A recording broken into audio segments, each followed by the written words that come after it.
Hi there! In this video, I'll show you how to contact Amazon customer service.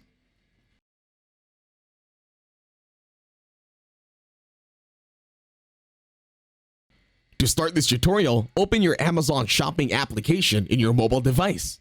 Once on Amazon, tap the three horizontal lines on the bottom right. Now tap customer service.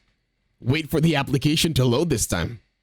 This will take a few seconds or minutes, so bear with it and don't worry, I'm still here.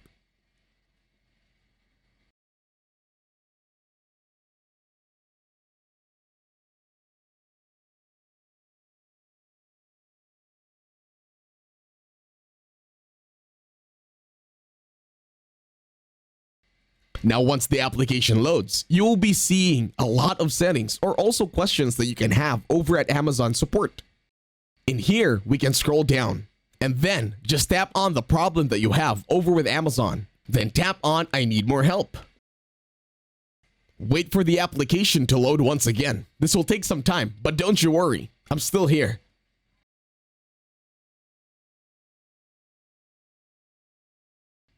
Now once the website has loaded, all you gotta do is tap on Start Chatting Now.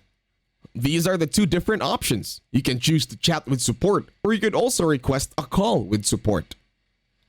And that's it. Hopefully this helps you a lot. Thank you for watching, and please leave a like, share, and please subscribe to the channel.